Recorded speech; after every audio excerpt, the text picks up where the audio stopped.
Assalamualaikum, salam Malaysia Madani. Kanta 744 dimulakan dengan rangkuman berita-berita utama hari ini dan perinciannya dalam segmen esensi. Perdana Menteri Datuk Seri Anwar Ibrahim sangkal dakwaan pilih negeri di bawah pembangkang untuk penganjuran Majlis Rumah Terbuka Malaysia Madani. Tegas beliau, penganjuran dibuat bukan sahaja di Kedah, Kelantan dan Terengganu tetapi juga negeri-negeri lain termasuk Selangor. Semalam, Jabatan Perdana Menteri memaklumkan majlis tersebut akan diadakan di Kedah pada 29 April, di Kelantan pada 12 Mei dan di Terengganu pada 13 Mei. Dua rakyat Malaysia yang berada di Sudan telah dipindahkan ke lokasi selamat. Menteri Luar Datuk Seri Dr. Zamri Abdul Kadir berkata, ia sebagai langkah persediaan kedutaan Malaysia di Khartoum untuk mengumpul rakyat Malaysia bagi proses pemindahan keluar dari Khartoum kelak. Meskipun operasi berkenaan amat berisiko tinggi, namun ia perlu dilaksanakan bagi menjamin keselamatan rakyat Malaysia. Jual daging import melebihi skim harga maksimum, peniaga bakal dikenakan tindakan tegas. Tinjauan Kementerian Perdagangan Dalam Negeri dan Kos Sara Hidup KPDN mendapati segelintir peniaga di Pasar Awam Larkin, Johor Bahru melakukan kesalahan itu. Harga jualan RM24 berbanding harga siling RM20 membebankan rakyat. Dalam pada itu, bekalan telur ayam pelbagai grade di Pantai Timur mencukupi. Pengguna dinasihat agar tidak panik dan berhemah apabila membeli telur ayam bagi mengelakkan gangguan bekalan produk itu di pasaran. KPDN akan mempergiat pemeriksaan dan pemantauan di seluruh negara bagi memastikan pengguna dapat menyambut Aidilfitri dengan selesa. KPDN Sabah turut beri jaminan bekalan barang terutamanya harga minyak masak, ayam, telur ayam mencukupi sepanjang musim perayaan ini. Peniaga turut mematuhi skim harga maksimum musim perayaan kali ini yang berkuat kuasa 15 hingga 30 April. 30 jenis barangan kawalan disenaraikan dalam skim tersebut. Mekanisme atasi harga tiket penerbangan mahal sedang diteliti. Kementerian Pengangkutan juga telah melaksanakan pelbagai usaha menyelesaikan masalah berkenaan sejak 2 bulan lepas. Sementara kuota tiket sudah ditambah sejak bulan lalu. Baik, saudara, keadaan trafik di lebuhraya utama seluruh negara lancar dan agak lengang. Perinciannya kita langsung ke Lembaga Lebuhraya Malaysia LLM bersama wartawan Alif Ashraf Kamano. Alif, silakan. Ya, baik, terima kasih Syairul. Sejurus selepas Kerajaan Madani melaksanakan Tur Rahmah Percuma bermula 19 hari bulan sehingga 24 hari bulan April ini, aliran trafik telah meningkat secara berperingkat sejak 2 hari lalu sehingga malam ini. Dan menurut tinjauan saya sejak pukul 6 petang tadi, terdapat beberapa lebuhraya utama lancar setakat malam ini menjelang sambutan Hari Raya Aidilfitri yang bakal disambut esok. Jadi, kita terus ke paparan skrin CCTV di lebuhraya utama negara. Untuk itu kita mulakan dengan lebuhraya Bidor ke Tapah. Kelihatan aliran trafik bergerak lancar menuju ke utara dan seterusnya. Lebuhraya Plus Nilai juga menunjukkan pergerakan yang agak lancar bagi pengguna-pengguna yang menuju ke arah selatan. Dan akhir sekali, kita lihat di lebuhraya Kuala Lumpur Kara, keadaan trafik juga lancar. Tiada peningkatan penambahan pengguna bagi mereka yang menuju ke arah timur. Baik, untuk pengetahuan anda, pihak LLM dengan kerjasama polis Diraja Malaysia PDRM akan mengaktifkan smart lane di lokasi-lokasi yang dikenal pasti bagi mengurangkan kesesakan pada musim Hari Raya Aidilfitri ini. LLM juga dengan kerjasama Jabatan Pengangkutan Jalan Raya JPJ menguatkuasakan larangan kenderaan dagangan dan berat menggunakan lebuhraya utama selama 4 hari pada 20, 21, 24 dan 25 April ini. Baik, kepada anda yang sedang dalam perjalanan pulang ke kampung, memandulah dengan selamat. Jika penat ataupun mengantuk, dapatkan rehat secukupnya agar perjalanan kita untuk pulang ke kampung halaman selamat tiba. Kita kembali ke Angkasa Puri bersama Syairul. Syairul, silakan. Baik, terima kasih Alif Ashraf di lokasi. Tiket bas habis dijual sejak semalam. Sehari sebelum Hari Raya, keadaan Penang Central agak sibuk. Kita terus bersama Zatul Iqmah Muhammad Nur untuk laporan lanjut. Iqmah, teruskan. Ya, terima kasih Syairul. Saya kini berada di Penang Central Batu untuk membawa sedikit perkongsian kepada anda semua berkenaan keadaan semasa di sini bersempena dengan perayaan Aidilfitri esok. Dan saudara, jika dapat saya kongsikan keadaan di kawasan ketibaan dan pelepasan Penang Central ketika ini tidaklah sepadat dengan penumpang berbanding petang tadi.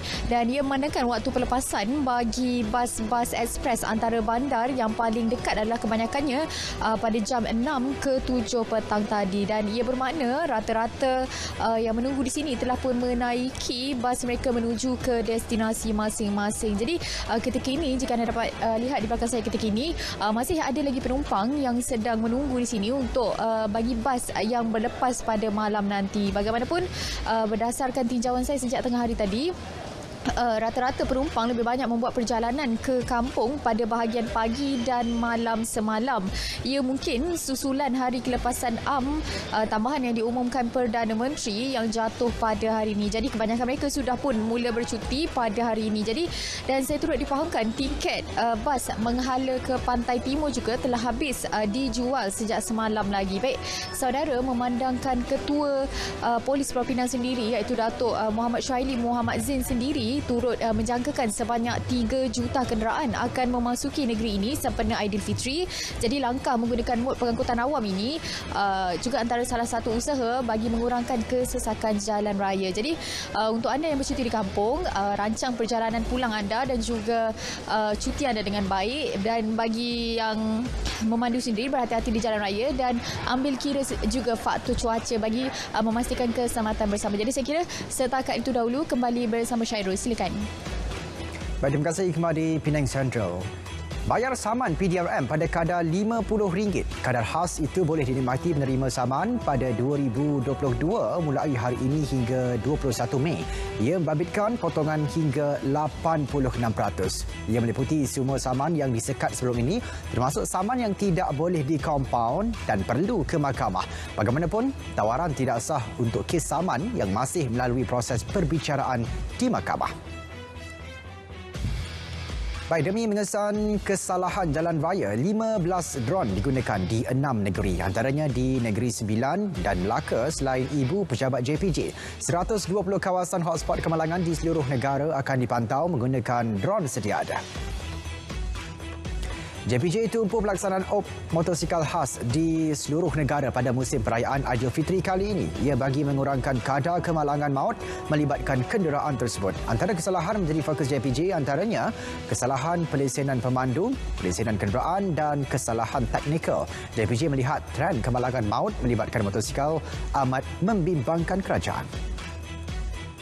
2 pegawai Jabatan Imigresen Malaysia di Pejabat Atas Imigresen di Dhaka, Bangladesh ditahan SPRM. Ia susulan dakwaan pegawai berkenaan menerima rasuah melibatkan pengeluaran visa luar negara kepada rakyat negara tersebut untuk memasuki Malaysia. Penahanan dibuat berdasarkan perkongsian maklumat strategik antara Jabatan Imigresen dan SPRM. Seleweng diesel bersubsidi, seorang lelaki ditahan. Suspek ditahan ketika serbuan dibuat di sebuah stesen minyak di Jalan Ranggar Alustar, Kedah. 2,000 liter diesel dengan anggaran nilai RM4,300 turut dirampas. Ketika serbuan, suspek lelaki berusia 52 tahun itu sedang mengisi bahan api tersebut ke dalam lori yang diubah suai pada bahagian tangki.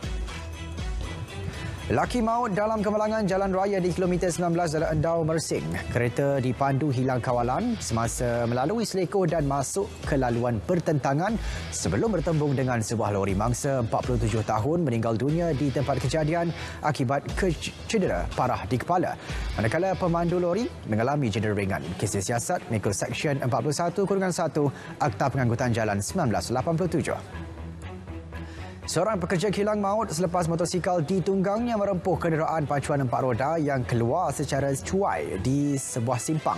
Mangsa Muhammad Faizun Fadullah Mat Rashid, 20 tahun, maut akibat cedera parah di kepala. Saksi kejadian memaklumkan mangsa tidak memakai topi keledar.